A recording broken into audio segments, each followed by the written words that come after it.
காவி நிறத்தில் அவருடைய படத்தை அவருக்கு உடை அணிந்து அதன் அடிப்படையில் அந்த திருவள்ளூர் விழாவுக்கு அழைப்புதல் கொடுத்ததாக பத்திரிகையில் நானும் பார்த்தேன். இப்போ நான் என்ன நினைக்கிறேன்னா, உங்கள் மூலமாக மாண்புமிகு ஆளுநர் அவர்களுக்கு அவரை முஸ்லீம் மதத்தை சேர்ந்த ஒருவராக அவருக்கு குல்லாலாம் போட்டு அவருடைய துணைவியாரை பரதா போட்டு அப்படி போட்டு அவர் ஏற்றுக்கிடுவாருன்னா இதையும் அவர் செய்யிட்டு, அதை ஏற்றுக்கிடலை அப்படின்னு சொன்னால் இதை அவர் செய்யக்கூடாது. தெரிஞ்சு இப்படிப்பட்ட தவறுகளை அவர் செய்கிறது தவறு. நம்மளுடைய கெட்ட நேரம் இந்த ஆளுநர் நமக்கு வந்து வச்சிருக்காரு. அப்போ ஏற்கனவே காவி உடையை அடித்து சர்ச்சைகள் கிளம்பிச்சு. திருப்பி நீங்கள் காவி உடைன்னு சொன்னால் என்ன தான் பண்ண முடியும்? அவரை என்ன வாதத்துக்கு மருந்து பிடிவாதத்துக்கு மருந்து கிடையாது. இந்த ஆளுநருக்கும் தமிழ்நாட்டு பண்பாடும் தெரியாது, தமிழ்நாட்டு பழக்க வழக்கங்களும் தெரியாது, திருவள்ளுவரையும் தெரியாது. இவர் ஏதோ திருவள்ளுவருக்கு ஜாதகம் குறித்தவரை போல அவருக்கு அந்த நட்சத்திரத்தை எல்லாம் சொல்லி அந்த விழா அழைப்புதலிலே அவருக்கு திருவள்ளுவர் நாள் கொண்டாடுகிறோம் என்று அறிவித்து, திருவள்ளுவருக்கும் காவி உடை அணிந்து பிறப்புக்கும் எல்லா உயிருக்கும் என்று சொன்ன திருவள்ளுவருக்கு காவி உடை அணிந்து இன்றைய தினம் திருவள்ளுவர் தினம் என்று கொண்டாடுவது உலகம் முழுவதும் உள்ள தமிழர்கள் அனைவரையும் அவமானப்படுத்துகிற செயலாகவே நான் பார்க்கிறேன். இப்போ ஏன் இந்த வேலையை ஆரம்பிக்கிறாங்க அப்படின்னா, இன்றைக்கி இந்தியா முழுக்க திரு நரேந்திர மோடி அவர்களுடைய பிம்பம் வந்து அப்படியே உடஞ்சி செதறுது. அவர்களுடைய தோல்வியை வந்து அவங்களே அப்படி கண்ணுக்கேற பார்த்துட்ருக்குறாங்க. அதனால் மக்களை அதிலிருந்து திசை திருப்புறதுக்காக இப்படிப்பட்ட வேலைகளை செய்கிறாங்க. அதற்காக வைக்கப்பட்டவர் தான் திரு RN ரவி. அவர் அந்த வேலையை ஆளுநர் மாளிகையிலிருந்து பார்த்துக்கிட்டு இருக்கார்.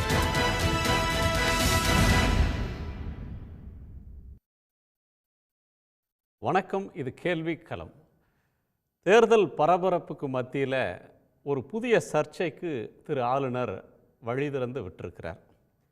ஒன்று, திருவள்ளுவர் ஜாதி மதங்களுக்கு அப்பால் எந்த சமய தொடர்பும் இல்லாமல் தமிழர்களுடைய ஒரு பொது மறையாக, உலக பொதுமறையாக கருதப்படக்கூடிய ஒரு நூலின் ஆசிரியர். திருவள்ளுவர் சார்ந்த ஒரு சர்ச்சை என்பது சில ஆண்டுகளுக்கு முன்னால் திரு வெங்கையா நாயுடு அவர்கள் குடியரசு துணைத் தலைவராக இருக்கும்போது ஒரு பிறந்தநாள் குடியரசு துணைத் தலைவர் திருவள்ளுவர் தினத்தில் வாழ்த்து தெரிவிக்கும் போது திருவள்ளுவருடைய படத்தை காவி வண்ணத்தில் வெளியிட்டிருந்தார். அது கூகுளில் தேடும்போது கிடைக்கக்கூடிய ஒரு படமாக இருந்தது. அதற்கு எதிர்ப்பு வந்தவுடன் தமிழ்நாட்டில் அரசின் சார்பில் அதிகாரபூர்வமாக ஒரு படம், திருவள்ளுவருடைய படம் என்று அங்கீகரிக்கப்பட்டு எல்லா அரசு அலுவலகங்களிலும் அதுதான் இருக்கிறது என்று உண்மை தகவல் அவருக்கு எட்டின உடனே அவர் அதை நீக்கிவிட்டு அதிகாரபூர்வ படத்தை அவர் பயன்படுத்தினார். ஆனால் ஆளுநர் ரவி காவி படத்தை தொடர்ந்து பயன்படுத்துவதும், சர்ச்சைகள் வந்தால் அதை பொருட்படுத்தாமல் மீண்டும் மீண்டும் அதையே செய்வது என்ற ஒரு தன்மையில் இருக்கிறார். நாம் தை 2ஆம் தேதி பொங்கலுக்கு அடுத்த நாள் திருவள்ளுவருடைய தினம் என்று தமிழ்நாட்டில் பல ஆண்டுகளாக தமிழர்கள் கொண்டாடி வருகிறார்கள். ஆளுநர் RN ரவியும் கூட கடந்த ஜனவரி 16ஆம் தேதி பொங்கலுக்கு மறுநாள் தை 2ஆம் தேதி திருவள்ளுவர் தினம் என்று வாழ்த்துலாம் தெரிவித்து திருவள்ளுவர் படத்துக்கு மாலையெல்லாம் போட்டார். இன்றைக்கு ஆளுநர் மாளிகையில் வைகாசி விசாகத்தை முன்னிட்டு அதுதான் திருவள்ளுவர் நாள் என்று நட்சத்திர அடிப்படையில் கொண்டாடக்கூடிய ஒரு விழா நடக்கிறது. அது சர்ச்சைக்குரியதாக மாறியிருக்கு. திருவள்ளுவரை தை மாதத்துக்கு பதிலாக வைகாசி மாதம்தான் திருவள்ளுவர் பிறந்த மாதம் என்று கொண்டாடுவது ஏன்? மீண்டும் மீண்டும் ஒரு அரசினுடைய அதிகாரபூர்வ படத்தை நிராகரித்து விட்டு காவி படத்தை வைத்து சர்ச்சைகள் வந்தாலும் கண்டனங்கள் எழுந்தாலும் அதை பற்றி பொருட்படுத்தாமல் ஆளுநர் செய்கிறது எதற்காக? ஆளுநர் வரலாற்றை திரிக்க பார்க்கிறாரா? ஒரு ராமாயணம் மகாபாரதம் போல திருவள்ளுவர் திருக்குறளையும் ஒரு சமய நூலாக, ஒரு சமய துறவியாக, இந்து மத துறவியாக அவரை காட்டுற முயற்சியில் ஈடுபடுறாரா? பண்பாட்டு திணிப்பு என்கிற கோணத்தில் அவர் இதை அணுகிறாரா? இல்லை உண்மையிலே அறியாமையில் இதை செய்கிறாரான்ற ஒரு விவாதம் இது. நம்மோட தமிழ் அறிஞர் பேராசிரியர் திரு அரசு அவர்கள் மார்க்சிஸ்ட் கம்யூனிஸ்ட் கட்சியினுடைய திரு மதுக்கூர் ராமலிங்கம் அவர்கள், தமிழக மக்கள் முன்னணியினுடைய திரு பொழிலன் அவர்கள், டாக்டர் சுமந்த் சி ராமன் அவர்களும் விமர்சகர் திரு ரமேஷ் சேதுராமனும் இணைய இருக்கிறாங்க. உங்களுக்கு வணக்கம். திரு அரசு அவர்களுடைய முதற் பார்வை கேட்கணும். திருவள்ளுவருக்கு 2 சர்ச்சை இதில் இருக்குது. ஒன்று காவி போடுறது ஒரு சர்ச்சை, காவிக்கு உகந்தவரா அவர்னு ஒன்று. 2வது வைகாசி மாதத்தில் திருவள்ளுவரை கொண்டாடுறத ஏன் கையில் எடுக்கிறாங்க? இப்போ வந்து நீங்கள் சொன்னது மாதிரி தமிழர்களுக்கு என்று உரிய வரலாறு என்பது வேறு. இந்த காவி அணிதல் அல்லது அந்த உத்தரச்சிர கொட்டை மாலை அணிதல், பூணூல் போடுதல், இப்படியான பண்புகளை கொண்ட அந்த பண்பாடு என்பது வேறு. முதல்ல இந்த 2 வேறுங்கிறத இந்த ஆளுநர் ரவி போன்றவர்கள் புரிந்து கொள்ள வேண்டும். ஏன்னு சொன்னால், இப்போ திருவள்ளுவர் காலம் அப்படின்னு சொன்னீங்கன்னா ஒரு ஏறக்குறைய இன்றைக்கி ஒரு 1200 ஆண்டுகளுக்கு முந்தைய ஒரு காலம் என்று சொல்லுகிறோம்.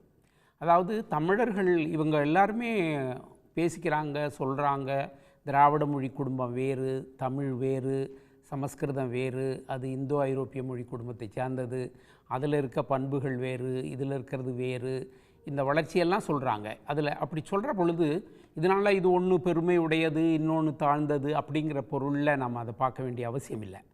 ஆனால் 2க்கும் வெவ்வேறு வரலாறு இருக்குது. இந்த வரலாறு வேறு, அந்த வரலாறு வேறு அப்படிங்கிற ஒரு புரிதல் வந்து இவ்வளோ பெரிய பதவிகளிலெல்லாம் இருக்கவங்களுக்கு கூட இல்லாமல் இருக்கிறது தான் நமக்கு வேதனையாக இருக்குது. அப்படி பார்க்குறப்போ திருவள்ளுவர் காலம் என்று சொல்லுகிற காலத்தில் இப்படியான காவி மரபு சார்ந்த இந்த இன்றைக்கு இருக்கிற இந்துத்துவ பெண்மணியில் அடையாளமாக இருக்கக்கூடிய இந்த மரபுக்கும் அவர் வாழ்ந்த காலத்துக்கும் எந்த தொடர்பும் இல்லை. அப்போது அந்த மனிதன் வாழ்ந்த காலத்தை பற்றி, அவர் பேசிய அந்த செய்திகளை பற்றி, அந்த பின்புலங்களெல்லாம் பற்றி எந்த விதமான அக்கறையும் கவலையும் தேடுதலும் இன்றி இன்றைக்கு அவங்களுக்கு தேவையான ஒரு இதை சொல்லப்போனால் ஒரு 1000 வருஷங்களுக்குள்ளே உருவானது தான் இந்த காவியெல்லாம். ஆனால் திருவள்ளுவருக்கு ஒரு 2000 வருஷ வரலாறு இருக்குது. அந்த 1000 வருஷத்துக்கு முன்னாடி இருந்த காலத்தில் இந்த காவி கிடையாது. அப்போ இந்த 1000 வருஷத்துக்குள்ளே வந்த காவியை இன்றைக்கி அவங்க தூக்கி பிடிக்கிறதுக்காக திருவள்ளுவருக்கு காவி சொல்கிறது வரலாற்று முரண், ரொம்ப ரொம்ப பெரிய வரலாற்று முரண். இப்போ இந்த முரணை ஏன் இவங்க செய்கிறாங்க அப்படின்னு சொன்னால், அவங்க தேவைக்காக அல்லது அவங்ககிட்ட இருக்கிற ஒரு அதிகார வெறின்னு கூட சொல்லலாம். அந்த அதிகார வெறியை எதற்கு வேணுமானாலும் எப்படி வேணுமானாலும் பயன்படுத்தி கொள்ளலாம். வரலாறு பற்றி அவங்களுக்கு கவலை இல்லை, மொழி பற்றி அவங்களுக்கு கவலை இல்லை, நிலம் பற்றி அவங்களுக்கு இல்லை. இது எல்லாவற்றை பற்றி எந்த அடிப்படை புரிதலும் இல்லாமல் தான் இப்படி வள்ளுவருக்கு இவர்கள் காவி செலுத்துகிற இந்த வேலையை செய்கிறார்கள். இது ரொம்ப கண்டனத்துக்குரியது. அதே போல் இந்த வைகாசி அப்படின்னு சொல்கிறது, இந்த வைகாசி மாதம் வந்து சமஸ்கிருத பின்புலத்தில் ஒரு வைதிக விழாக்கள், கோயில்களில் நிறைய விழாக்கள் நடக்கிற ஒரு காலமாக இது இருக்குது.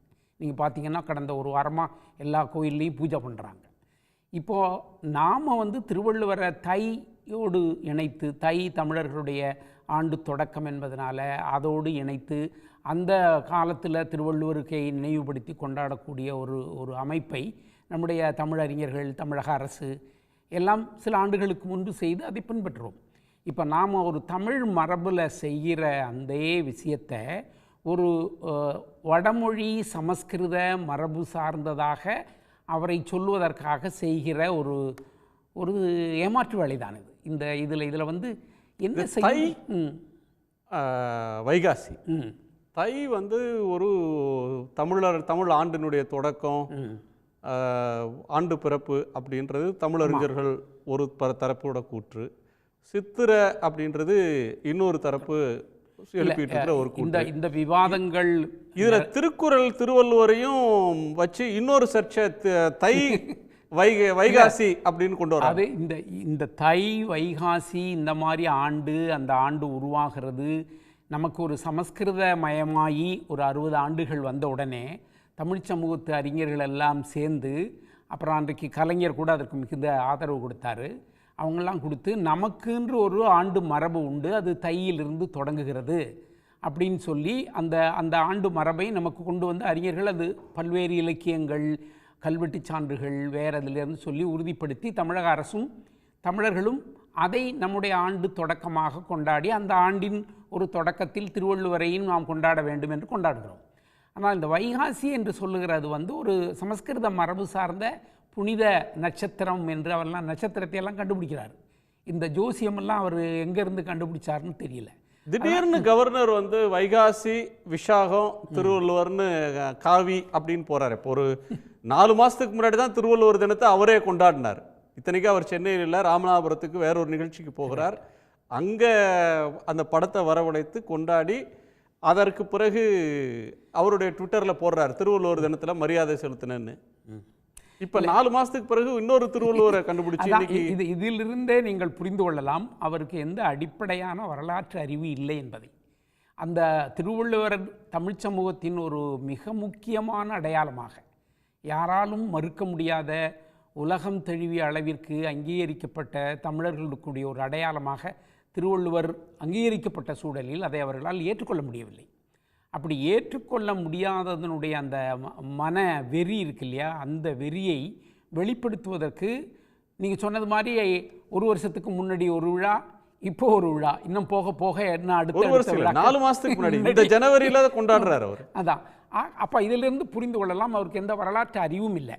அவருக்கு வந்து வேண்டியதெல்லாம் ஒரு பார்ப்பனிய சமஸ்கிருத மரபு வழிபட்ட கருத்து நிலைகளை நம்முடைய பாவியாக கடக்கக்கூடிய வள்ளுவர் மண்டையில் ஏற்றி வள்ளுவரை பயன்படுத்தணுங்கிற அந்த ஒரு அவங்க உட்கார்ந்துருக்கிற அந்த அதிகாரம், அதுக்குரிய வாய்ப்பு, தமிழ்நாட்டு மக்களுக்கு காசை வச்சே நம்ம காசுலேயே நம்ம சூன்யம் போட்டுக்கிறது மாதிரி நம்ம காசை வச்சே போஸ்டர் அடிக்கிறாரு, விழா நடத்துகிறாரு, அதுலேயே நம்ம காசை திருவள்ளுவரை நம்மாலே இல்லைங்கிற மாதிரி வேற ஒரு ஆளாக சொல்கிற வேலையை அவர் தொடர்ந்து செய்துகிட்டு இருக்கார்.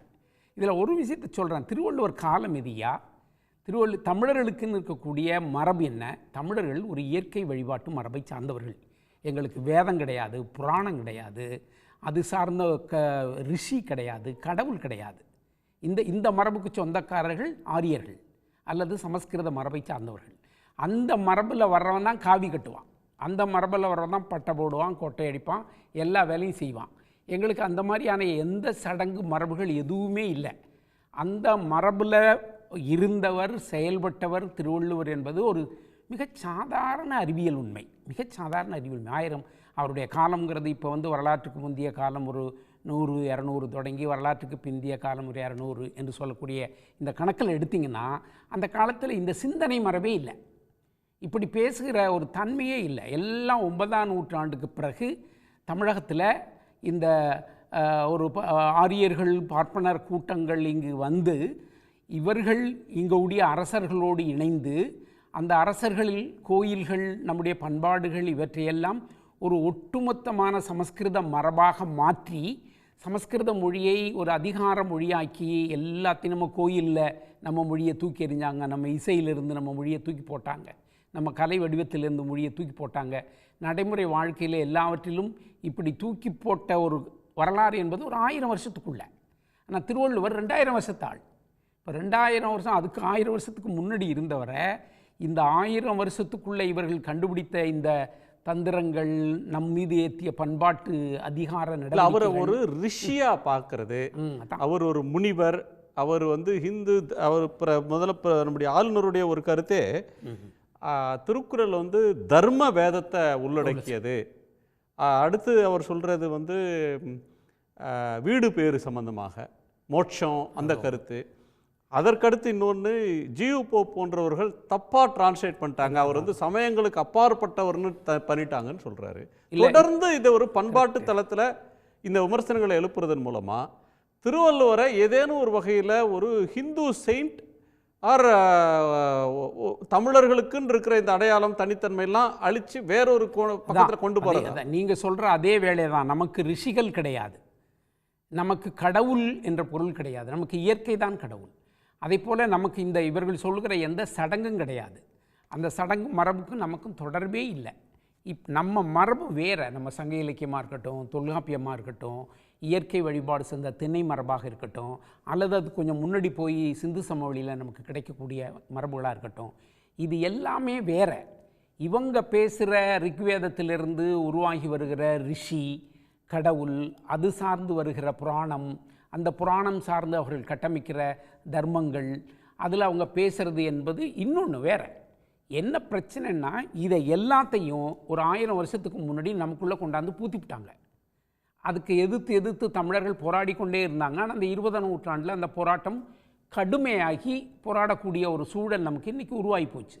இதை தாங்க முடியாத அவர்கள்தான் இந்த 1000 வருஷத்து பண்பாட்டு அதிகாரத்தை, ஆதிக்கத்தை 2000 வருஷத்துக்கு முன்னாடி இருந்த திருவள்ளுவர் மேலே கொண்ட ஏற்றி அவரையும் இவங்க விருப்பத்துக்கு ஏற்றது மாதிரி, இவங்க சொல்கிறது மாதிரியான ஒரு பிராமணிய மதம் என்று சொல்லக்கூடிய அந்த மதம் சார்ந்த சங்கராச்சாரி மரபுகள் சார்ந்த, அது பெரிய அரசர்களுடைய ஆதிக்கத்தோடு சார்ந்த உருவாக்கி இருக்கக்கூடிய ஒரு அந்த பண்பாடுக்கு நமக்கும் தொடர்பில்லை. அதில் கொண்டு திருவள்ளுவரை அந்த திருவள்ளுவரை கொண்டு அதுக்குள்ளே வச்சு அவருக்கு பட்டை போட்டு விட்டு, அவருக்கு கொட்டையை மாட்டி விட்டு, பூணூல் போட்டு விட்டு காவி அடிக்கிற இந்த ஒரு மரபை, அவங்களுடைய சங்கராச்சாரிய மரபை நம்முடைய திருவள்ளுவர் மரபாக அவர்கள் பேசுகிறது தான் பெரிய.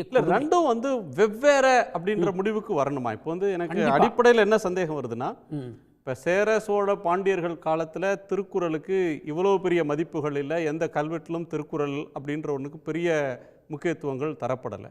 இல்லை, இது 20ஆம் நூற்றாண்டுக்கு பிறகு திருக்குறளுக்கான ஒரு மறுமலர்ச்சி வருது. திருக்குறள் மாநாடுகள் நடத்தப்படுகின்றன. பகவத்கீதை, மகாபாரதம், ராமாயணம் போன்றவற்றை இன்னொரு தரப்பு உயர்த்தினா, அண்ணா போன்றவர்கள் திருக்குறளை ஒரு வாழ்வியல் நெறி அப்படின்னு உயர்த்தி பாமர மக்கள்கிட்டையும் அதை கொண்டு போன ஒரு தன்மை இருக்குது. இல்லை, இது குணசேகரன், இதில் ஒரு விஷயம் என்னென்னா, திருக்குறள் சோழர்கள் அல்லது இந்த மன்னர்கள் சமஸ்கிருத பின்புலத்தில் இருந்தவர்கள் பெருசாக கொண்டாடலுங்கிறது உண்மைதான். ஆனால் தமிழில் தோன்றிய எல்லா இலக்கியங்களிலும், அது காப்பியங்களாக இருக்கட்டும் அல்லது சிற்றிலக்கியங்களாக இருக்கட்டும், வேறு எந்த வடிவமாக இருக்கட்டும், இதில் எல்லாத்துலேயும் திருக்குறள் தான் முதன்மையானது. அவ்வளோ எடுத்துருக்குறாங்க. இதனோட தாக்கம் இருக்குது, நிறைய இருக்குது. அது வந்து செத்து போகலை, அந்த தாக்கம் விடாமல் இருக்குது. இன்னும் சொல்லப்போனால் திருக்குறளுக்கு வந்து ஒரு 100க்கும் மேற்பட்டவங்க அதுக்கு ஒரு வெண்பா புகழ் மாலை பாடி, அது ஒரு மிகப்பெரிய நூல், ஒரு அணுக்குள்ளே கொண்டு போய் இந்த உலக கருத்துக்களை எல்லாம் வச்சுட்டாங்க, கடுகுக்குள்ளே கொண்டு போய் இந்த உலக கருத்தையெல்லாம் வச்சுட்டாங்கன்னு பெருமையாக பேசுகிற ஒரு வரலாறு வந்து 12-13ஆம் நூற்றாண்டுலேயே தமிழில் பதிவாகியிருக்கு. பின்னாடி அதையெல்லாம் உணர்ந்து அந்த தன்மைகளை இருந்து குறிப்பாக பெரியார் வந்து அதுக்கு ஒரு சிறந்த மாநாடு நடத்தி, நமக்குள்ள ஒரே செல்வம் வந்து திருக்குறள் தான் சொல்லி அதை பெருமையாக பேசின வரலாறு இன்றைக்கி இருக்குது. அந்த 1948 திராவிட இயக்கங்களை சேர்ந்தவங்க இதிகாசங்களை புறந்தள்ளுற நேரத்தில் அவங்க ஏற்றுக்கொள்ளக்கூடிய ஒரு முறையாக இருந்ததுனால திருக்குறள் தான். இப்போ இவங்களுக்கு அதுதானே. இப்போ என்னென்னா, நாம் வந்து அங்கீகரித்து நம்ம ஏற்றுக்கிற விஷயமெல்லாம் உங்களது இல்லை, அது எங்களுது அப்படிங்கிற ஒரு பொய்யான வரலாற்றை, இந்த ஒரு 2000-3000 ஆண்டு கால தொடர்ச்சியான வரலாற்றில் எது மாறி எது எப்போ வந்தது அப்படிங்கிற இந்த அடிப்படை அறிவு இல்லாத போக்கு தான் இவங்களுடைய போக்கு. இவங்களுக்கு வரலாறும் தெரியலை, பண்பாடும் தெரியலை, அது சார்ந்த மாற்றங்கள் பற்றியும் இவங்களுக்கு அக்கறை இல்லை. இவங்க என்ன விரும்புகிறாங்களோ அதை பூரா இவங்களுக்கான இடத்துல ஏற்றி வச்சிடுறது, பேசுறதுங்கிற ஒரு அதிகார வெறி தான் இருக்கு இவங்கள்ட்ட. நன்றி. டாக்டர் சுமந்த் அணிஞ்சிருக்கார். டாக்டர் சுமந்த், 2 சர்ச்சைகள். ஒன்று, திரும்ப திரும்ப காவி திருக்குறளுக்கு, திருவள்ளுவருக்கு நீங்கள் உங்கள் விருப்பப்பட்டதை ஏன் போடுறீங்க அப்படின்ற ஒரு சர்ச்சை. இன்னொன்று, ஜனவரியில் வந்து தை 2ஆம் தேதி திருவள்ளுவர் தினத்தை கொண்டாடின ஆளுநர் ரவி இப்போ வைகாசி விசாகத்திலையும் கொண்டாடுறாரு. இது ஆளுநர் மாளிகைக்கும் புதுசு, தமிழ் ஊடக உலகுக்கும் அண்மைக்கால நினைவில் புதுசு. இந்த புதுசை எப்படி பார்க்குறீங்க? இல்ல எனக்கு அதாவது திருவள்ளுவரை எல்லாரும் கொண்டாடுவது வரவேற்கத்தக்கது தானே. இதுல வந்து திருவள்ளுவர் உடைய ஆக்சுவல் ஹிஸ்டரியில அவர் எப்போ பிறந்தாரு, ஜனவரியில பிறந்தாரா இல்ல வைகாசி அனுஷத்துல பிறந்தாரா, இதுக்கு ஆதாரங்கள் எதுவாக இருந்தாலும் அது கன்க்ளூசிவா இல்லை. சோ ஒரு தரப்பினர் இதுதான் செய்ய வேண்டும், வேற எதுவும் செய்யக்கூடாது. இப்ப காவிங்கிறது துறவத்தினுடைய ஒரு அடையாளம். இப்ப காவினா ஏதாவது ஒரு ஒரு ஒரு தவறான ஒருத்தர் வந்து காவி உடை உடுத்துகிறார் என்றால் அவர் என்ன, அது வந்து ஒரு ஒரு ஏளனத்துக்குரிய ஒரு விஷயமா இல்ல ஒரு வருந்தத்தக்க விஷயமா, என்னது எனக்கு புரியல. இப்போ இல்ல ஒரு நிமிஷம். மதம் என்ற சார் அது ஒரு அடையாளம் மதம் சார், மதம், அதை புரிஞ்சுக்கணும். மதம் இருக்கட்டும் சார். சார் நாளைக்கு உதாரணத்துக்கு திருவள்ளுவர் அப்படிங்கிற அந்த மகானுக்கு இஸ்லாமிய சமுதாய மக்கள் அவங்க ஒரு அடையாளம் கொடுத்தாலும், கிறிஸ்துவ மத மக்கள் ஏற்கனவே ஒரு புக்கோ என்னமோ யாரோ எழுதியிருக்காங்க, அவர் கிறிஸ்துவர் என்று ஒரு புத்தகம் ஒன்று இருக்கு. அது எல்லாத்துலயும் வந்து இல்ல சுமந்த், திருவள்ளுவருக்கு சிலுவை போட்டாலும் தப்பு, திருவள்ளுவருக்கு குல்லா போட்டாலும் தப்பு, திருவள்ளுவருக்கு நீங்க காவி பூசினாலும் தப்பு. திருவள்ளுவருக்கு வந்து அகாடமிக்கா எல்லாம் எழுதியிருக்காங்க. திருக்குறள்ல வெளிப்படுறது வந்து பௌத்தமா, திருவள்ளுவர் சமணரா, அதுக்கு ஆராய்ச்சி இருக்கு, PhD பண்ணிருக்காங்க, புக் இருக்கு. திருவள்ளுவர் வந்து கிறிஸ்தவ கருத்துக்களை சொல்றாரா? என்ன பேச திருவள்ளுவருடைய பெருமை விட மாட்டேங்கிறீங்க. திருவள்ளுவருடைய பெருமை முதல்ல இல்ல ஒரு நிமிஷம் இருங்க. அதாவது ஒரு மதம், அந்த மதத்தில் இருக்கக்கூடிய மரியாதைக்குரிய அடையாளங்கள் யார் வேண்டுமானாலும் திருவள்ளுவருக்கு பொருத்தி விட்டு போகட்டுமே. உங்களுக்கு ஆதாரம் கிடையாது, யாருக்கிட்டையும் ஆதாரம் கிடையாது. இப்ப திருவள்ளுவர் இந்த மாதிரி வெள்ளை ட்ரெஸ் போட்டுட்டு திருநீர் போடலன்னு ஆதாரம் இருக்கா? அதுக்கும் கிடையாது. சோ நான் என்னுடைய குறுக்கெடுக்கு மன்னிக்கணும், திருநீர் போடுறதெல்லாம் ஒரு 1000 வருஷத்து விஷயம். ஆனா திருவள்ளுவர் 2000 வருஷத்து ஆள். ஒரு நிமிஷம் இருங்க. நீங்க ஏன் 1000 வருஷத்தை மாத்துறீங்க? ஒரு நிமிஷம். ஆமா சார், இல்ல 1000 வருஷத்துக்குள்ள உள்ள ஒரு பண்பாட்டை 2000 வருஷத்துக்குள்ள ஒரு மனிதர் மேல எப்படி ஏத்தலாம்? இன்டரப்டே பண்ணல. எனக்கு ஒவ்வொரு சென்டென்ஸ்லயும் நீங்க இந்த மாதிரி இன்டரப்ட் பண்ணா எல்லாரும் பேச முடியாது. தயவு செய்து இது நீங்க விளக்கம் சொல்றதுக்கு தான் கேக்குறேன். 1000 வருஷத்துக்குள்ள மனிதரை பண்பாட்டை 2000 வருஷத்துக்குள்ள நீங்கள் எப்படி இணைப்பது சார்? இது எல்லாமே கன்ஜெக்சர் சார், அதாவது ஒரு அனுமானம். நீங்கள் கூறுவதும் அனுமானம். அதுதான் ப்ராப்ளம். திருவள்ளுவர் வெள்ளை டிரஸ் போட்டுட்டு இருந்தாரு அப்படிங்கிறது உங்களுக்கு தெரியுமா? காவி உடுத்தவே இல்லைன்னு நீங்க நிரூபிக்க முடியுமா? இன்னைக்கு நாங்க எந்த உருவத்தையும் சொல்லல சார். ஒரு வாதமா இருக்கிறது இது. அதாவது யாருக்கும் தெரியாத ஒன்றை, மரியாதைக்குரிய ஒரு கௌரவம் உள்ள ஒரு விஷயத்தை ஒரு மதத்தினர் கொடுத்தால் அது என்ன தவறு? எந்த சட்டத்துல? நம்பர் 1 வந்து காவி வந்து ஒரு மரியாதைக்குரிய துறவின் அடையாளம், அத போடுறாங்க, அதுல என்ன பிரச்சனைன்றீங்க? அடுத்து குணா, என்னுடைய பாயிண்டே ஒண்ணுதான். காவி அப்படிங்கிறது பாஜகவுக்கோ சங்கிகளுக்கோ நீங்க சொல்ற மாதிரி சொந்தம் கிடையாது. காவிங்கிறது துறவத்தினுடைய ஒரு அடையாளம். அது வந்து பிஜேபி ஃபார்ம் ஆகிறதுக்கு கொஞ்சம் 1000 வருஷம் முன்னாடியே இருந்திருக்குங்கிறதையாவது நீங்க ஒத்துப்பீங்கன்னு நினைக்கிறேன். சோ இந்த காவி நிறத்தில் ஒரு உடை திருவள்ளுவருக்கு அணிவிக்கிறதுங்கிறது ஒரு அகௌரவமோ ஒரு அவமானமோ கிடையாது, தவறே கிடையாது. இதுல என்ன தவறு இருக்குது? நாளைக்கு ஒரு பச்சை கலர் Dress யாராவது சுமந்த், நான் ஒரு தர்க்கத்து கேட்கிறேன். அதாவது திரு அப்பாவு சபாநாயகர் வந்து ஒன்று கேட்டிருக்கிறாரு. இப்போ வந்து துறவு, இப்போ காவி உங்களுக்கு பெருமைக்குரியது, அவருக்கு அங்கி பெருமைக்குரியது, இன்னொருவருக்கு குல்லா பெருமைக்குரியது, கையிலையும் குல்லாவும் ஒரு ஜிப்பா வந்து ஒரு பெருமைக்குரியதுன்னு வச்சுக்கங்க. எதுவும் இகழ்வுக்குரியதில்லை. இதை அவர் மேல ஏன் போடுறாங்க? திருவள்ளுவரை இந்த அடையாளங்களுக்கு வெளியில இருந்த ஒருத்தரை கொண்டு வந்து இதுக்குள்ள ஏன் சிக்க வைக்கிறீங்க அப்படின்ற ஒரு பாயிண்ட். ஐயா, அதுல இன்னொன்னு இருக்கு. நான் கேக்குறது அது இல்ல. எப்படிங்க சொல்றீங்க? இந்த 50 வருஷம் தான் ஹிஸ்டரியே இருக்கா? அதாவது நீங்க எப்படி சொல்றீங்கன்னா இந்தியா வந்து 2014 தான் சுதந்திரம் அடைஞ்சதுன்னு பாஜகவினர் சொல்ற மாதிரி இருக்குது. அதேதான் நீங்க சொல்றீங்க. இல்ல சுமந்த், திராவிட இயக்கம் அவங்க விருப்பத்துக்கு ஒரு பிள்ளையார அவங்க வீட்டுல அவங்க ஒரு கார்கில் பிள்ளையார வச்சுக்கலாம், விரும்புறவங்க வேற ஒரு பிள்ளையார வச்சுக்கலாம், எப்படி வேண்டுமானாலும் வைத்துக் கொள்றது அவங்க உரிமை. திருவள்ளுவர் ஒரு கவர்னர் இப்ப அபிஷியலா தமிழ்நாட்டில் அண்ணா அவர்கள் ஆட்சிக்கு வந்த பிறகு 67ல திருவள்ளுவருக்கு வேணுகோபால் சர்மா வச்சு ஒரு படத்தை வரையறாங்க. சரி வரையட்டும். எப்படி இருக்கு? நான் என்ன கேக்குறேன்னா, அபிஷியலா ஒரு படத்தை ரிலீஸ் பண்ணிடுறாங்க. இப்போ வந்து ஒரு அரசாங்கத்துக்கு ஒரு இலட்சணை இருக்கிறது மாதிரி திருவள்ளுவர் இப்படித்தான் இருப்பார்னு அரசு ஒரு அபிஷியல் டாக்குமெண்ட்டை வெளியிடுது. ஒரு கவர்னர் வந்து அதுக்கு அபைடாக வேண்டியவர் இல்லையா? ஒரு நிமிஷம். அந்த அரசாங்கத்துக்கு அது வந்து ஒரு ஐடியாலஜிக்கல் பென்ட் ஆஃப் மைண்ட் உள்ள அரசாங்கம். இப்ப நீங்க இது சரி என்று சொன்னால் மோடி அரசு ஐடியாலஜிக்கலா எடுத்துக்கக்கூடிய பல விஷயங்கள் சரி என்று ஆகிவிடும். ஏன்னா அந்த அரசாங்கம் மூலமா செய்யப்பட்டது அப்படின்னு ஆயிடும். நீங்க தயவு செய்து ஒண்ணு புரிஞ்சுக்குங்க. இது வந்து இந்த திருவள்ளுவர் உடைய வரலாறு திராவிட இயக்க வரலாறை விட கொஞ்சம் பழசு. அதை ஒத்துக்கிறீங்களா?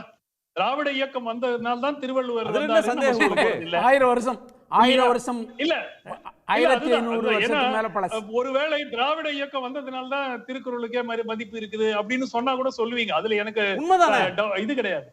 அது உண்மைதான். கேக்குறேன்னா அது உண்மைதான். திருவள்ளுவருக்கு 2000 வருஷம் மரபு இருக்கு, 2000 வருஷம் நூல் தான், அதுக்கு வந்து அவ்வளவு மதிப்பு இருக்கு. ஆனால் சேர சோழ பாண்டியர்கள் காலத்துல திருக்குறள் மேற்கொள்ளப்பட்டு கல்வெட்டு கட்டினதை விடவும் மக்கள்கிட்ட திருக்குறளை கொண்டு போனது திராவிட இயக்கம் தான். திராவிட இயக்கம் தான் மாநாடு நடந்திருக்கு, அதுக்கு ஆய்வுகள் இருக்கு, ஆதாரம் இருக்கு. சரி சரி, உங்களுடைய சாய்ஸ் அந்த மாதிரி நம்புறதுன்னா அது சாய்ஸ் இல்ல. திருவள்ளுவர் கோவில் எப்ப கட்டினாங்க அவரை பத்தியே யாருக்கும் தெரியாது. அவர் எழுதிய திருக்குறள் பத்தியே தெரியாது. தெரியாம ஒரு கோயில அவருக்கு பல நூற்றாண்டுகளுக்கு முன்பு கட்டிட்டாங்க இல்லையா? அவரை பத்தி யாருக்குமே தெரியாது. ஜஸ்ட் கொண்டு வந்து மயிலாப்பூர்ல நிக்க வச்சு ஒரு கோயில ஒரு சிலையை போட்டு கட்டிட்டாங்க. பாப்புலர் கன்சம்ஷன்ல இப்ப சாதாரண ஆள் உங்கள் இல்ல இல்ல இதுக்கு ஒரு கல்ச்சுரல் ஹிஸ்டரி இருக்கு. இதுக்கு இப்போ வந்து ஒரு உங்க வீட்டு கல்யாணங்கள் அடிக்கிறீங்களான்னு தெரியாது. இப்போ எங்கள் வீடுகளில் சாதாரண ஒரு வீடுகளில் வந்து ஒரு விவசாய கூடிய வீட்டில் வந்து ஒரு கல்யாண பத்திரிக்கை அடித்தாங்கன்னா பெரிய அறிஞர்களாக பிஹெச்டிலாம் படிச்சிருக்கணும்னு இல்லை. சாதாரண வீடுகள்லேயே வந்து அன்பும் அறனும் உடைத்தாயின் இல்வாழ்க்கை பண்பும் பயனும் ஒரு திருக்குறளை போட்டு அடிப்பாங்க போடுவாங்க. கரெக்ட். தப்பு என்ன இருக்கு? அந்த மாதிரி ஒரு பாப்புலரா அதை கொண்டு போனது திராவிட இயக்கத்துக்கு பங்கு இருக்குன்னு சொல்றேன். என்னோட இல்ல இப்போ நம்ம ஒரிஜினல் டாபிக்ல இருந்து கம்ப்ளீட்டா டைவர்ட் ஆறோம். காவி உடை நீங்க போனதனால நான் திருப்பி வந்தேன் சார். இல்ல சார் மன்னிக்கணும் உங்கள்ட்ட ஒரே ஒரு கேள்வி. நான் வந்து திருவள்ளுவருடைய காலம் எது என்று நீங்கள் கருதுகிறீர்கள்? அவர் நீக்கப்பட்டிருக்கணும்னு பல முறை சொல்லியிருக்கேன் மற்ற விஷயங்களுக்கு. ஆனால் இந்த விஷயத்தை பொறுத்த வரைக்கும் திருவள்ளுவருடைய காலம் எதுவாக இருக்கும் என்று நீங்கள் நம்புகிறீர்கள்? மரியாதை. ஆளுநர் திருவள்ளுவருக்கு மரியாதை செலுத்துகிறார், அது தப்பே கிடையாது. காவி உடை உடுத்தி மரியாதை செலுத்தினால் அதில் எந்த தவறும் கிடையாது. அதை வந்து ஒரு ஒரு ஆன்டி ஹிந்து சென்டிமெண்ட் இருக்கிறவங்க தான். ஏன்னா காவிங்கிறது வந்து இப்போ திராவிட இயக்கம் பிராமணர்களுக்கு எதிரான இயக்கம். ஆனால் எல்லா இந்து பிராமணர்களுக்கு எதிரான அனைவருக்கும் திரும்ப ஒரு கரெக்ஷன். இந்து திரும்ப ஒரு கரெக்ஷன். திராவிட இயக்கம் பிராமணன் ஆதிக்கத்துக்கு எதிரானதுதான், பிராமணர்களுக்கு எதிரான இயக்கம்லாம் இல்ல. அது வந்து அந்த டேர்ம் அது எல்லாருக்கும் தெரியும், அது சொல்ல வேண்டியது இல்லை. பட் மெயின் பாயிண்ட் என்னன்னா, இன்று வந்து அந்த இந்து மதத்தினுடைய ஒரு அடையாளம் தான் இந்த காவி. காவிங்கிறது பிராமணர்களுடைய சொந்தம் அல்ல, பிராமணியத்தினுடைய அடையாளமும் அல்ல. அனைத்து ஆதீனங்களும், பிராமணர்கள் அல்லாத அனைத்து ஆதீனங்களும் காவி உடைதான் உடுத்துகிறார்கள். அதனால வந்து ஆன்டி ஹிந்து சென்டிமெண்ட் இருக்கக்கூடிய நபர்கள் தான் இந்து மதத்தை அழிக்க வேண்டும், சனாதனத்தை ஒழிக்க வேண்டும் என்று கூறும் நபர்கள் தான் இதுக்கு அப்செக்ஷன் இருக்க முடியும். அவ்வளவுதான். தமிழ்நாட்டில் மக்களால் கொண்டாடப்பட்ட ஒரு செகண்ட் மக்களால் கொண்டாடப்பட்ட மிகப்பெரிய அறிஞர், மிகப்பெரிய ஆதீன கர்த்தர்னா தவத்திரு குன்றக்குடி அடிகளார் தான். போன நூற்றாண்டுல நம்மளோட வாழ்ந்து மறைஞ்ச ஒருத்தர். அவர் வாழ்நாள் அவர் ஒரு நாளும் திருவள்ளுவர் காவி போடல. குன்றக்குடி அடிகளார் மாதிரி ஒரு ரெவர்டு செயின்ட், தமிழ் செயின்ட் வேற யாரும் இல்ல. தமிழ்ல ஒரு பெரிய மடாதிபதி, சர்ச்சைகளுக்கு அப்பாற்பட்ட ஒரு பெரிய மடாதிபதியாக தோய்ந்த தமிழ் அறிஞராக இருந்தவர். அவர் காவி தான் வாழ்நாள் முழுக்க உடுத்தினார். அவர் ஒரு நாளும் திருக்குறளுக்கு காவி போடல. சார் சுமன் சார், நீங்க ஒரு நல்ல பிரில்லியன்ட் இன்டெலெக்சுவலா பேசுறீங்க. சார் ஒரு நிமிஷம், உங்களுக்கு ஹிஸ்டாரிக்கல் சென்ஸ் கிடையாதா? அவமானம்ங்கறீங்களா? சார் ஹிஸ்டரி பத்தி பேசுங்க சார். திருவள்ளுவர் ஹிஸ்டரி பேசுங்க சார். இஸ் எபோ ஆல்ன்றது தான் சார் பாயிண்ட். அவமானம்ன்றது பாயிண்ட் இல்ல. உங்களுக்கு பிடிச்சதை நீங்க போட்டுக்கங்க. திருவள்ளுவர் மேல ஏன் போடுறீங்கன்றது தான் பாயிண்ட். திருவள்ளுவர் எபோ ஆல். அவருக்கு மதம் கிடையாது, ஜாதி கிடையாது. ஒரு நிமிஷம் இருங்க, ஒரு நிமிஷம் கூட ஒரு நிமிஷம். அரசு ஒரு சிலைகள் பேராசிரியர் ஒரு நிமிஷம் லாஸ்ட் பாயிண்ட் அத கேட்க மாட்டாங்க சார். சிலைகளுக்கு மன்னிக்கணும், உங்களுக்கு இன்டர்வெல் பண்றதுக்கு மன்னிக்கணும். பாத்துக்கிங்க இல்லையா சார்? இந்த மாதிரி விஷயங்களை பேசுறப்போ வரலாற்று காலம் எந்த காலத்துல இருந்தாங்க, எப்ப எழுதுனாங்க என்னங்கற அந்த வரலாற்று சென்ஸ் வேணுமா வேண்டாமா சார்? நீங்க அது இல்லாமலே பேசுறீங்க. அத பத்தி கவலையே இல்லாம பேசுறீங்களா சார்? திருவள்ளுவர் எந்த காலத்தை சார்ந்தவர் சார்? அதை சொல்லிட்டு பேசுங்க சார். திருவள்ளுவர் எந்த காலத்தை சார்ந்தவர் அதை சொல்லிட்டு பேசுங்க. தமிழ்நாடு ஆன்மீக மண், அத முதல்ல புரிஞ்சுக்கங்க. ஆன்மீக மண் இது. அத வந்து நீங்க எவ்வளவு மறுத்தாலும் அது ஆன்மீக மண் தான். தமிழ்நாடு கடவுள் மறுப்பு மண். எங்களுடைய சங்க இலக்கியம் இயற்கை வழிபாடு. கடவுளுக்கும் எங்க சங்க இலக்கியத்திற்கும் தொல்காப்பியத்திற்கும் தொடர்பே இல்லை. அப்ப அந்த நீங்க கோயில் சொல்ற எல்லாம் எந்த ஆன்மீகம் மன்னர்கள் பண்ண ஒரு கட்டினாங்க? 1000 வருஷத்து விஷயம். அமெரிக்கால இருந்து வந்து கட்டினாங்களா பிற்கால கோயில்கள் சோழர்கள் எல்லாம்? இவர்களெல்லாம் உருவான பக்தி இலக்கியம் வந்ததுல இருந்து ராஜராஜ பேசிட்டு சோழன், கிடக்கீங்க. ராஜராஜ நாங்க சோழன், அதுக்கு 1000 ராஜேந்திர வருஷத்துக்கு சோழன் முன்னாடி போன்ற பேசிட்டு மன்னர்கள் இருக்கோம் எல்லாம் எங்கிருந்து சார். வந்தாங்க? அது 1000 வருஷ வரலாறு முழுங்காதீங்க. 1000 வருஷ வரலாறை படிச்சுட்டு ஏங்க, பின்னாடி உள்ள ஏங்க, 1000 வரலாறை பேசுங்க. நீங்க 1000 வருஷத்தை அப்படியே மன்னர்கள் கட்டின முழுங்குறீங்க. கோயில் எல்லாம் அமெரிக்கால இருந்து வந்து கட்டினாங்களா? எந்த மன்னர்கள் கட்டினாங்க? தமிழ் ஒரு மன்னர்கள் தானே ஹிஸ்டாரிக்கல் கட்டினாங்க. சென்ஸே இல்லாம பேசுறீங்க எதுக்காக சார். கோயில்கள் ஒரு கட்டினாங்க? ஹிஸ்டாரிக்கல் சென்ஸே சென்ஸே இல்லாம அதான். 1000 வருஷம் 2000 வருஷம் 3000 வருஷம் ஒரு ஹிஸ்டரி இருக்கு. அந்த ஹிஸ்டரிய பத்தியே நீங்க கவலைப்படாம பேசுறீங்களா சார்? இது என்ன சார் இன்டெலெக்சுவல் டிஸ்கஷன்? பெரிய கோயில் எப்பங்க கட்டினாங்க? ஹிஸ்டரி இல்லையா? பெரிய கோயில் எப்ப கட்டப்பட்டது? ஹிஸ்டரியில ஒவ்வொரு பெரிய காலம் மாற்றம்ங்கிறது இல்லையா? இன்டெலெக்சுவல் அதெல்லாம் வாங்க பத்தி வாங்க இல்லாம வாங்க. பொதுவா பெரிய கோயில் எப்ப பேசுறீங்க. கட்டினாங்க? பெரிய கோயில் எப்ப கட்டினாங்க? பதில் சொல்லுங்க. 1000 வருஷம் 1000 ஆயிடுச்சுல்ல? வருஷத்துக்கு முன்னாடி 1000 வருஷம் 11 ஆயிடுச்சுல்ல? 20 இருங்க, 1000 வருஷம் ஆயிடுச்சு இல்ல? ஆமா. யாரு கட்டினது? யாரு கட்டினது? ஒரு விஷயம் அமெரிக்கால சொல்றேன். வந்து கட்டினாங்களா? 1000 வருஷத்துக்கு முன்னாடி எங்க வரலாறு? 1000 வருஷத்துக்கு இருங்க, முன்னாடி எங்க வரலாறு? 1000 அதுல வருஷம் திருவள்ளுவர் ஆயிடுச்சுங்க. இருக்கார். நான் அதுக்கு தான் இந்த உங்களுக்கு பெரிய சோழன் நீங்களே கோயில் கட் ஆஃப் கட்டுனதுல டேட் எங்க வைப்பீங்களா? திருவள்ளுவருக்கு தொடர்பு இல்லை. நீங்களே கட் ஆஃப் டேட் வைப்பீங்களா? நீங்க டிசைட் பண்ணுவீங்க என்ன கட் ஆஃப் டேட்னு. டிசைட் இல்ல சார், இதெல்லாம் history sir. Approved history sir. நீங்க எந்த ஹிஸ்டரி பேச சரி மாட்டீங்க. சரி, 2 பேரோட விவாதம் அதை சுருக்க வேணாம். மற்றவங்களுடைய பார்வையும் கேட்கலாம். திரு பொழிலன், உங்க கோணம் என்ன? ஐயா வணக்கம். அனைவருக்கும் வணக்கம். இதை பார்த்து கொண்டிருக்கிறவர்களுக்கும் வணக்கம். நல்ல ஒரு தருக்கத்தை முன்னெடுத்ததற்கு நல்லது. ஆனாலும் அறிவு அடிப்படையில் கொஞ்சம் விரிவாக நாம் எண்ண வேண்டிய செய்தி. சுருக்கமாக நேரம் கருதி நான் நிறைய செய்திகள் கொண்டிருந்தாலும் பேசுவதற்கு நேரம் வேண்டும். இருந்தாலும் நான் சுருக்கமாக சொல்லுகிறேன். திருவள்ளுவனுடைய தோற்றம் குறித்தும் அவருடைய படைப்புகள் குறித்தும் நீண்ட ஆய்வுகள் நிறைய உண்டு. ஏறத்தாழ 1000 பேர் உரை எழுதியிருக்கிறார்கள். 1000 ஆண்டுகளுக்கு முன்பு தான் அது கண்டறியப்பட்டிருக்கிறது. அது தொடக்கத்தில் எல்லாரும் சேர சோழ பாண்டியர்களெல்லாம் அதை பார்த்தார்களா இல்லையா, அப்படி அதை பெரிய கொண்டாடலையே அப்படின்னா திட்டமிட்டு அந்த திருக்குறள் மறைக்கப்பட்டிருந்தது. ஏன் மறைக்கப்பட்டிருந்ததுன்னா, அது ஆரியத்திற்கு எதிரான, பார்ப்பனியத்துக்கு எதிரான கருத்தாடல்களை கொண்டிருந்தது. அதுதான் அடிப்படையானது. முதல்ல திருக்குறள் வருணாசிரமத்திற்கு எதிரானது, பார்ப்பனியத்துக்கு எதிரானது. அந்த கருத்து திருக்குறளுக்குள்ளாரையே நிறைய இருக்கிறது. அது எப்படியெல்லாம் இருக்கிறது என்பதை பார்க்கணும். வருணாசிரமம் மாந்த சமுதாயத்தை ஏற்றத்தாழ்வாக அடையாளப்படுத்துகிறது. அந்த ஏற்றத்தாழ்வை இது மறுக்கிறது.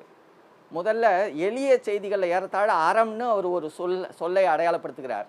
அறம்ங்கிற கூரை அடையாளப்படுத்தினதில் கழக இலக்கியங்களில், தமிழ் இலக்கியங்களில் குறிப்பாக திருவள்ளுவம் முக்கியமானது. 36 இடங்களில் திருக்குறளில் சொல்கிறார். அதில் ஒரே ஒரு இடத்தை நான் சுட்டி காட்டி ஆகணும். 36 இடங்களும் பல்வேறு நிலைகளில் அந்த அறம்னா என்னங்கிறத சொல்லுகிறார். முகத்தான் அமர்ந்து இனிது நோக்கி அகத்தானாம் இன் சொலினதே அறம்னு அடையாளப்படுத்துகிறார்.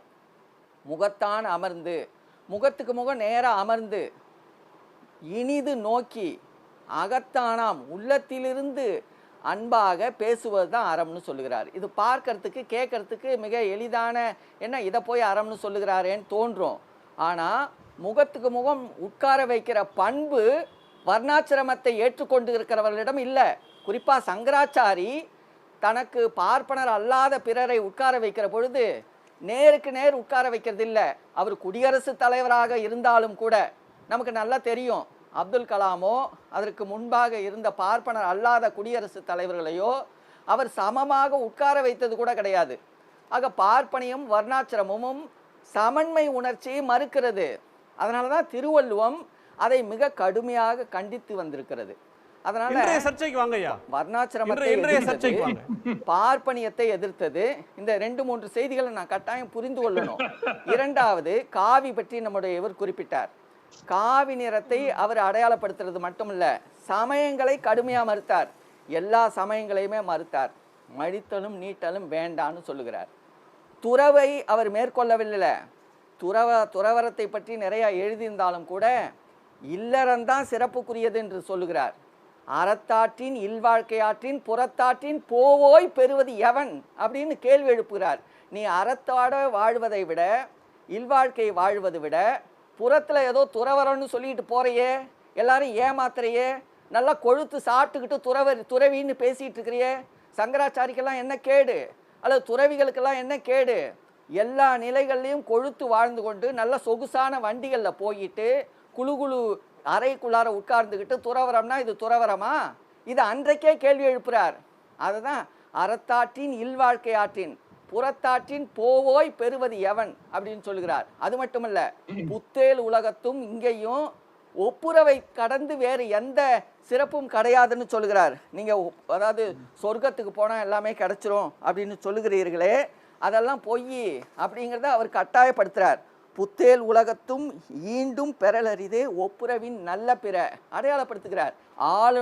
ஆளுநர் வந்து 2019ஆம் ஆண்டு தான் இங்கே ஆளுநராக வருகிறார். தனிப்பட்ட ஆர்.என். ரவி என்ன கருத்து சொன்னாலும் நமக்கு அதை பற்றி கவலை இல்லை. ஆர்.என். ரவிக்கு திருக்குறள் மேலே ஈடுபாடு இருக்கிறதா அவனே கூட வச்சுக்குவோம். அவர் ஒரு ஆய்வு நூல் எழுதிட்டோம்.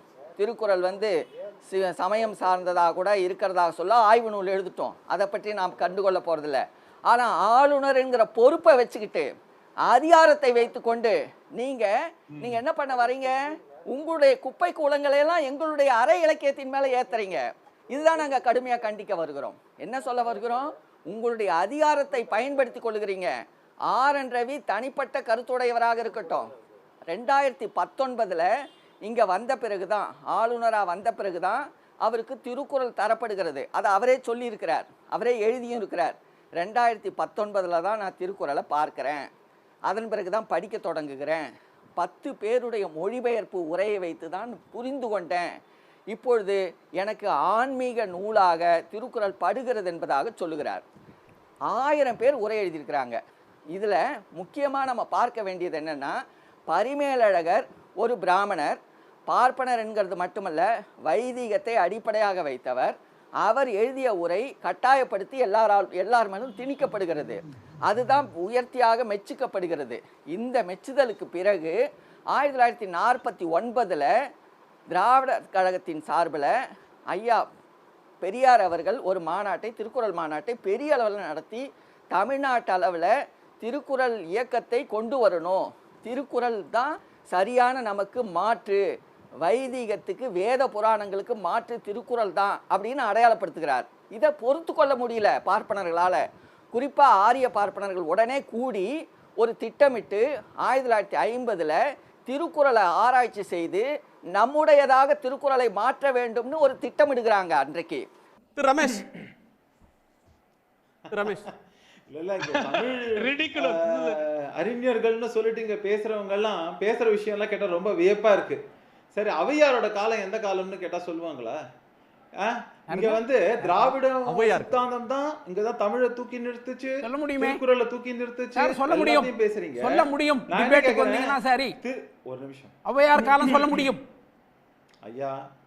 தமிழறிஞர்கள் எல்லாம் அப்படி ஒரு போற போக்கில் சொல்ல முடியுமான்னு சொல்லிராதீங்க. இதுக்கு ஒரு பிளேஸ் இல்ல, நீங்க வேணா தனியா வாங்க டிஸ்கஸ் பண்ணுவோம். we will go I will leave the debate. 400 ரெண்டு வார்த்தை பண்றாங்க. அவர் ஒரு நிமிஷம் இருங்க. ரமேஷ், நீங்க இவ்வளவு நேரம் பேசினதுல நான் இடைமறிக்கவே இல்லை. நீங்க பேசின பொய், புரட்டு, புழுகு இது அத்தனையும் கேட்டுக்கொண்டு உட்கார்ந்து கொண்டிருந்தேன். நான் சொல்லும் விளக்கத்தை கேட்பதற்கு உங்களுக்கு நாகரிகம் இருக்கும் என்று நம்புகிறேன். மொத விஷயம் சொல்லுங்க. ஔவையார் காலம் அவங்க சொல்லிட்டாங்க. விநாயகர் அவர்கள் அகவல் சொன்னதுல இருந்து ஔவையார் அப்படிங்கறத நம்ம பாக்குறோம். இன்னைக்கு என்ன நீங்க தொடர்ந்து சொல்லக்கூடியது திராவிடவாதம் என்ன? கடவுளே இல்ல, கடவுள் மறுப்புன்னு பேசுறீங்க. இந்த மாதிரி இருக்கிறவங்களுக்கு எல்லாம் வந்து ஒரு சமட்டி அடி கொடுக்கணும்னு தான் திருவள்ளுவருக்கு அன்னைக்கே தெரிஞ்சதுனாலே இன்னும் முதல் வாழ்த்தே கடவுள் வாழ்த்துன்னு வச்சார் அவர். அதனால நீங்க கடவுள்னு பேர் எங்கேயும் சொல்லலன்னு சொல்ல முடியாது. அங்க வந்து இந்திரனுக்கு குறிப்பு இருக்கு, திருமாலுக்கு குறிப்பு இருக்கு, சிவனுக்கு குறிப்பு இருக்கு, லக்ஷ்மிக்கு குறிப்பு இருக்கு, இப்படி ஒன்றொன்றாக சொல்லிக்கொண்டே போக முடியும். இன்னொரு பொய்யையும் சொன்னீங்க. நீங்க வந்து தை திங்கள் தான் வந்து நீங்க வந்து திருவள்ளுவர் தினம்னு சொல்றோம், அதனால அதுதான் பிறந்த நாள், அதுதான் இவர் கொண்டாடினான்னு சொல்லிட்டு. ஏங்க மதர்ஸ் டே ஃபாதர்ஸ் டேன்னு கொண்டாடுறாங்க, அதுக்காக உங்க எல்லாரோட அப்பா அம்மாவும் வந்து அன்னைக்கு தான் பிறந்தாங்களா? என்ன பைத்தியகாரத்தனமான ஒரு வாதமா இருக்கு. ரெண்டாவது முக்கியமான விஷயம், இது வந்து நீங்க பேசக்கூடிய விவாதங்கள்ல சொல்லக்கூடியது வைகாசி அனுஷம். நீங்க முதல்ல தெரிஞ்சுக்கணும், உங்களுக்கு ஜோசியம் பத்தி இல்ல, உங்களுக்கு எல்லாம் மிஞ்சி போனா அவ்வளவுதான் தெரியும். வானியல் சாஸ்திரம்ங்கிறத வச்சுதான் நாட்கள் தேதிகள் எல்லாம் கணக்கிடப்படுது. அதனாலதான் நம்ம இதுல வந்து உலகம் உருண்டைங்கிறத என்னைக்கோ சொல்லிட்டாங்க.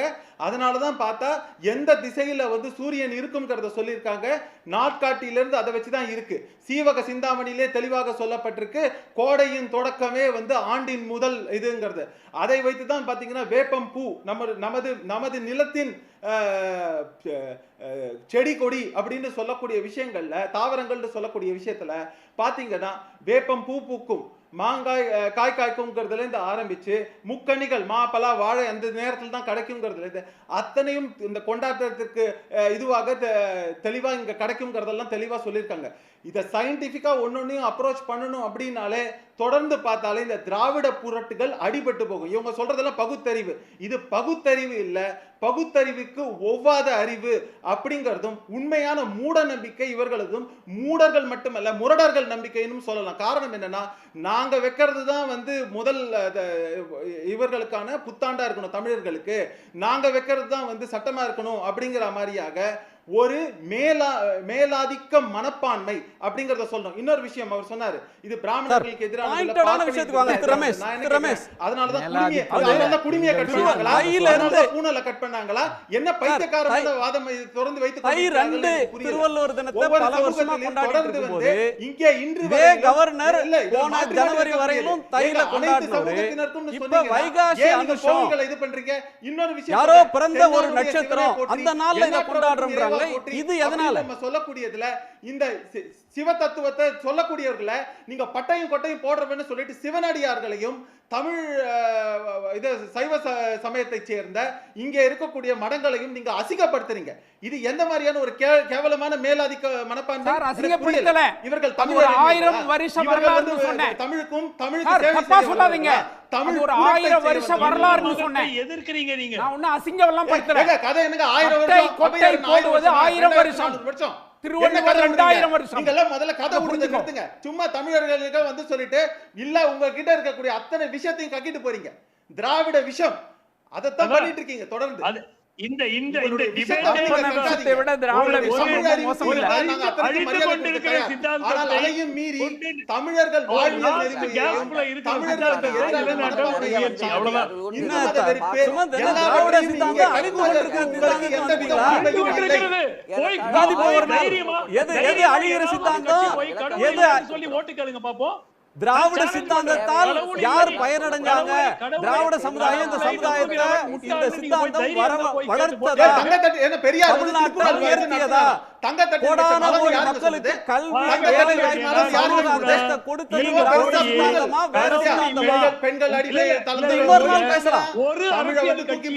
போற போக்குல திராவிட சித்தாந்தம் அழிகிற சித்தாந்தம் அழித்து கொண்டிருக்கிற சித்தாந்தம். இந்த தேர்தல் முடிவுல பார்ப்போம் எந்த சித்தாந்தம் அழிகிற சித்தாந்தம். தமிழ்நாட்டுல உயர்ந்து நிற்கிற சித்தாந்தம் பெரியார் அண்ணாவை பேசுற சித்தாந்தம் தான் உயர்ந்து நிற்கிற சித்தாந்தம். நம்ம பேசலாம். அது இன்னொரு டிபேட். தங்கத்தட்டில் வைத்த மலம்னு யாருங்க சொன்னது? பொய் சொல்லவே இல்ல. பெரியார் சொல்லல, அதை மறுத்திருக்காரு. தளபதி ராஜ் புத்தகமே எழுதி இருக்கிறார். பொய் வாட்ஸ்அப் பொய்ய சொல்லாதீங்க. பாயிண்ட்டுக்கு வாங்க. நான் கேட்டது வந்து என்னன்னா, திருக்குறள் திருவள்ளுவர் தினம் தையில இருந்து வைகாசி அனுஷ நட்சத்திரத்துக்கு மாத்துறாங்களே. திருவள்ளுவர் இந்த நட்சத்திரத்துல பிறந்தாரு அப்படின்னு தவறு. வைகாசி அனுஷத்துல நீங்க தைக்கு மாத்திட்டீங்கன்னு நான் சொல்றேன். இந்த தையில தான் திருவள்ளுவர் பிறந்தாருங்கிறதுக்கு உங்களால ஆதாரம் கொடுக்க முடியுமா? நான் கொடுக்குறேன். மயிலாப்பூர்ல 1000 ஆண்டுகளுக்கு இதுக்கு வந்து கோவில் இருக்கு அப்படின்னு சொன்னா யார் எதை எப்படி கட்டியிருப்பாங்க அவங்க? ஏங்க அப்ப 50 வருஷமா திருவள்ளுவர் தினத்தை நாம வந்து திராவிட மண்ணு தை 2ஆம் தேதி தான் கொண்டாடுறோம்.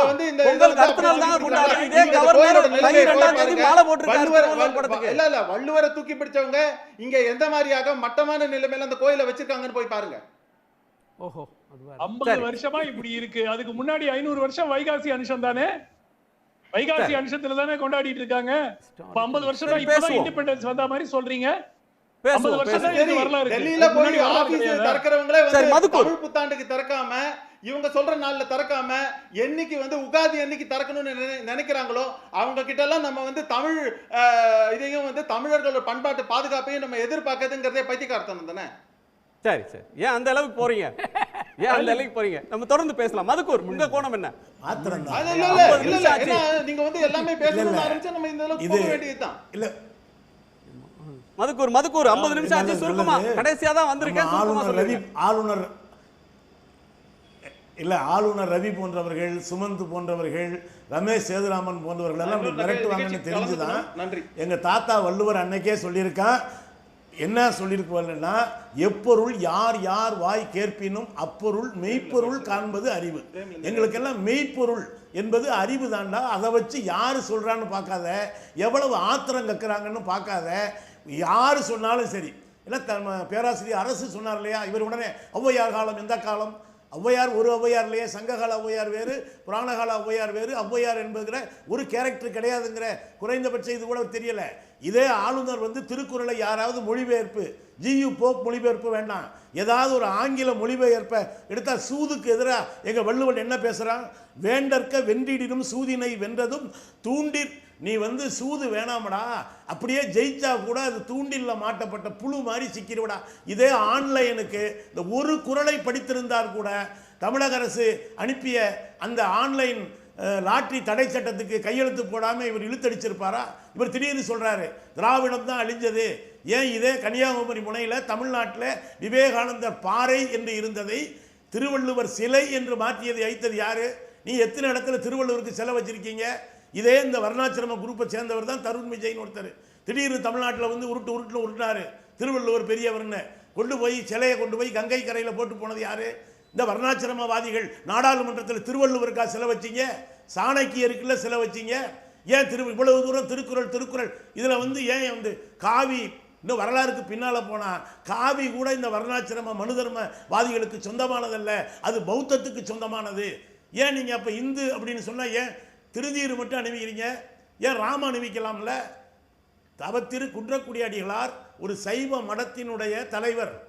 ஆனால் எந்த இடத்திலும் அவர் திடீர்னு போய் திருக்குறள் பேரவையை ஊராக ஆரம்பித்தவர் சாமி. ஆனால் எந்த இடத்திலும் வேணுகோபால் சர்மா வரைந்து அளித்த அந்த அதிகாரபூர்வ ஓவியத்தை தான் திருக்குறள் பேரவையில் வைத்தாரே தவிர இவர்கள் ஆளுநர் ரவி வைப்பது போல இந்த காவி உடை அணிந்த இந்த திருவள்ளுவரை ஒருபோதும் நம்முடைய வள்ளுவர் படத்தை விட இவங்க என்ன பெரிய சுமந்த் சொன்ன ஒரு ஆர்குமெண்ட் வந்து முக்கியமான ஒரு ஆர்குமெண்ட்.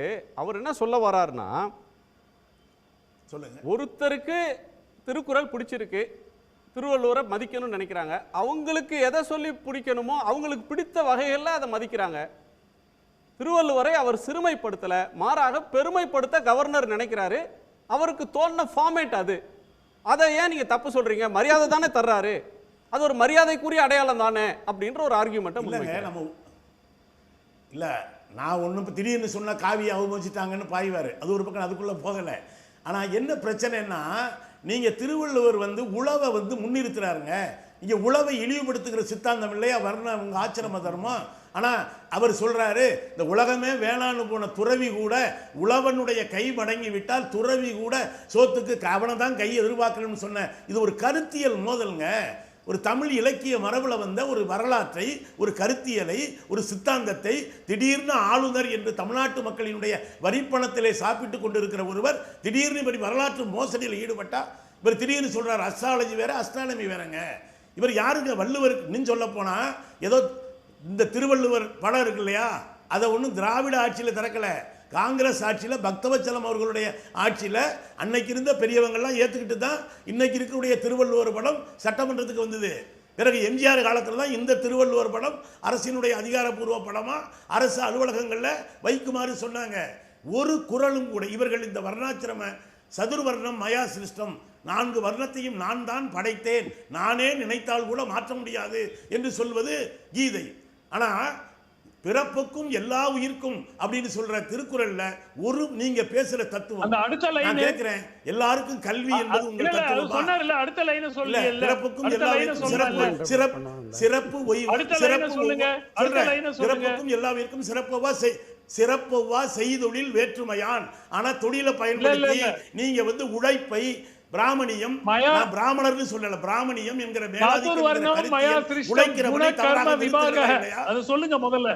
குண கர்ம விபாக. ஆமா, நானே நினைத்தால் கூட மாற்ற முடியாதுன்னு பகவத்கீதையில ஐயா உங்களுக்கு சமஸ்கிருதம் தெரியாது, ஐயா அளவுக்கு தெரியாது, அடிப்படையில் தான் அந்த வர்ணங்கள் நினைத்தால் கூட மாற்ற முடியாதுன்னு கீதையில சொல்றாரா இல்லையா? நான் இல்லங்க சுமன் கீதை விமர்சகர் உரையை நல்லா ஒரு படிச்சிருக்காரு. சொல்லிட்டு இன்னொரு ஆப கட் பண்ணிட்டீங்க அந்த சென்டென்ஸ்ல.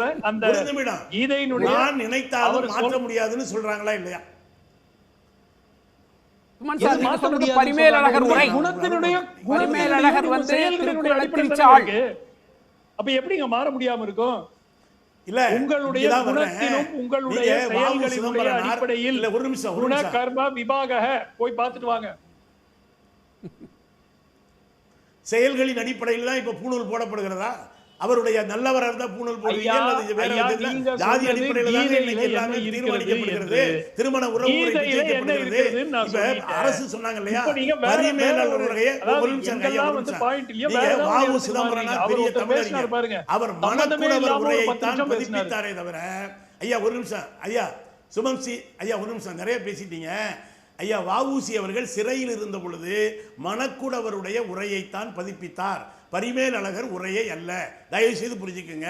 மணக்குடவர் உரையை எடுத்து படிச்சு பாருங்க. அதுல பரிமேலழகர் அளவுக்கு திருக்குறளை பிராமணியமயப்படுத்துகிற கூறுகள் குறைவு. நான் என்ன சொல்றேன், திராவிட இயக்கத்தின் மீது உங்களுக்கு என்ன இவ்வளவு கோபம்?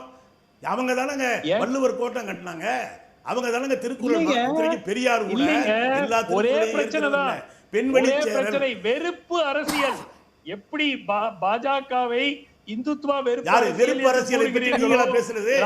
வெறுப்பு அரசியலை பற்றி யார் பேசுறது? ஊடுருவல்காரர்கள், அதிக பிள்ளை பெறுபவர்கள் இதெல்லாம் பேசுவது யார்?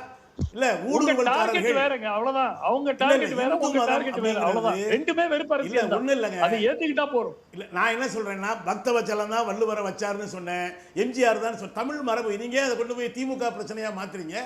ஏன் திராவிடம் வந்து திருக்குறள்? நான் சொல்றேன் அடிகளார் சாமி வந்து எங்கேயாவது ஒரு சைவ சாமின்னு சொன்னாரா? அப்ப ஏன் சைவம்னா வைணவம் இல்லையாங்கிற அடுத்த கேள்வி வராதா? ஏன் திருநீர் பூசலாம் ஏன் நாமம் போடக்கூடாதுங்கிற கேள்வி வராதா? ஏன் சிவனை பத்தி மட்டும் தான் வள்ளுவர் பேசியிருக்காரா? திருமாலை பத்தி பேசலையா? இந்திரனை பத்தி பேசலையா? இந்து மதத்துல இந்திரனுடைய இடம் என்ன? நான் என்ன சொல்றேன்னா அரசு போன்ற ஒரு வரலாற்று அறிஞர்களை வைத்துக் கொண்டு தயவு செய்து ஓங்கி அடிக்காதீங்க.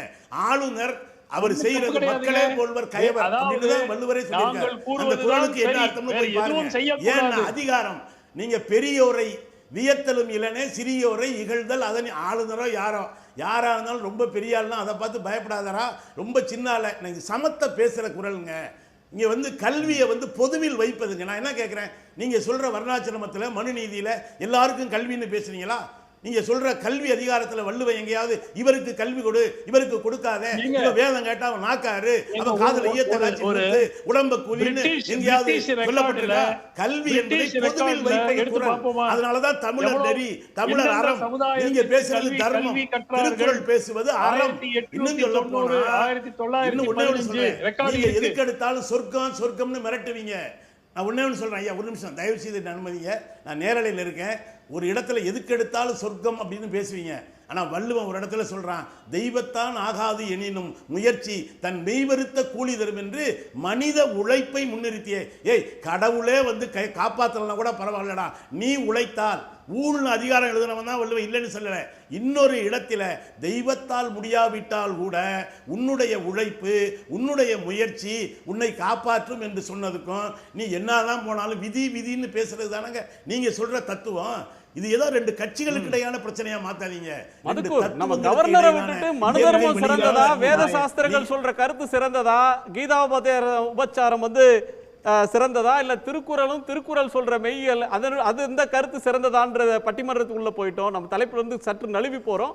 திரும்ப நம்ம தலைப்பு திருவள்ளுவர் படத்துக்கு காவி சாயம் பூசி வைகாசி அனுஷத்துல திருவள்ளுவர் தினத்துக்கு கொண்டாடுற ஆளுநர் செயல்பாட்டை பற்றி கேட்டிருக்கிறோம். இது அறியாமையின் வெளிப்பாடு என்று 16% பேரும், வரலாற்றை திரிக்கிற முயற்சி என்று 46% பேரும், ஒரு கவனம் ஈர்க்கக்கூடிய சர்ச்சை என்று 29% பேரும், தவறாக வழிநடத்தப்படுவதால் அவ்வாறு செய்கிறார் என்று 9% பேரும் கருத்து தெரிவிச்சிருக்கிறாங்க. அந்த நேயர்களுக்கு நன்றி. திரு அரசு நிறைவு பார்வை சுருக்கமா சரிவா சுருக்கமாக சொல்லியிருக்கேன். ஒரு செய்தியை நான் இந்த உரையாடலில் சொல்ல விரும்புகிறேன். இந்த உரையாடலில் பங்கேற்கிற அந்த சுமனாக இருக்கட்டும், ரமேஷ் அவர்களாக இருக்கட்டும், அந்த அவர்கள் பார்வையை சார்ந்த வேறு யாராகவும் இருக்கட்டும், அவங்க ஒரு வேலையை செய்கிறாங்க. என்னென்னா, இப்போ இந்தியாங்கிற இந்த நிலப்பகுதியில் ஒரு 2 மொழி இரண்டு பண்பாடு, அது சார்ந்த வரலாறு என்பது பற்றி மிக விரிவான நிறைய ஆய்வுகள் எல்லாம் செய்யப்பட்டிருக்கு. அது சார்ந்து இப்போ சங்க இலக்கியம் எப்படி, திருக்குறள் எப்படி, அது சார்ந்து வந்த வரலாறுகள் எப்படி, அவர் சொன்ன ஔவையார் என்றால் எப்படி, இதெல்லாம் பற்றி மிக விரிவான ஆய்வுகள் எல்லாம் செய்யப்பட்டிருக்கு. இந்த ஆய்வுகள், இந்த வரலாறுகள், இதுகளெல்லாம் பற்றி எந்த அடிப்படையான அறிவு இல்லாமல் பேசுகிறாங்களன்னு நான் சொல்கிறதுக்கு இல்லை, புரிதல் இல்லாமல் பேசுகிறாங்க. அதை பற்றி வாசிக்க மாட்டேங்கிறாங்க. இவங்களுடைய நம்பிக்கைகளையும் இவங்களுடைய விருப்பங்களையுமே வரலாறு போற சொல்கிறாங்க. நான் திருப்பி சுமன் அவங்ககிட்ட ஒரு கேள்வி கேட்டேன், திருவள்ளுவர் காலம் எதுங்க, அதை முதல்ல சொல்லுங்கள். நீங்கள் காவி மரபு, அந்த சமய மரபுகள், மத மரபுகள்லாம் வந்த தமிழ்ச்சூழலில் வந்த காலம் ஒரு 1000 ஆண்டுகளுக்குள்ள உள்ளது. திருவள்ளுவர் 2000 ஆண்டுகளுக்கு முன்னாடி உள்ளவர். இந்த 1000 வருஷத்துக்குள்ளே வந்ததை 2000 வருஷத்துக்கு முன்னாடி உள்ள ஒரு மனுஷன்கிட்ட போய் நீங்கள் ஏற்றி அதை செய்கிற இந்த புரட்டு வேலையை நீங்கள் வரலாறு தெரியாமல் செய்கிறீர்கள். எனவே திருவள்ளுவர் வாழ்ந்த காலம், அவருடைய வரலாறு, அந்த பின்புலத்திலிருந்து அவருடைய கருத்தை புரிந்து கொள்ளக்கூடிய ஒரு அடிப்படை வரலாறு கூட இல்லாமல், ஒரு விதண்டாவாதமாக, மிக வரட்டுத்தனமாக, எதை பற்றியும் எந்த ஒரு தர்க்கமும் இல்லாமல் இவர்கள் நினைக்கிறதை அப்படியே பேசக்கூடிய இந்த உரையாடல் ஒரு அநாகரிகமானது. இது கண்டிக்கத்தக்கது. நன்றி. நன்றி. திரு பொழிலன், சுருக்கமா.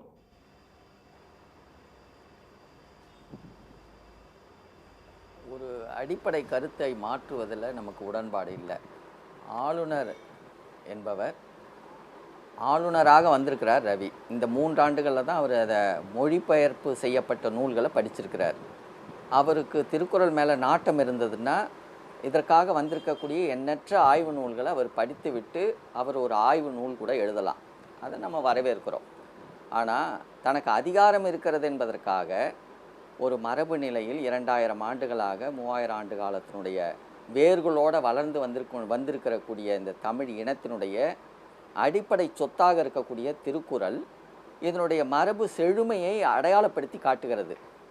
இந்த செழுமையை அடியோடு குழி தோண்டி புதைக்கிறபடி, பார்ப்பனிய தன்மைக்கு மாற்றுகிறபடி திட்டமிட்ட சூழ்ச்சி வேலையை அவருக்கு ஆர்எஸ்எஸ் பயிற்றுவித்ததன் அடிப்படையில் இந்த 3 ஆண்டுகளாக செய்து வருகிறார். 2019 வந்தார்.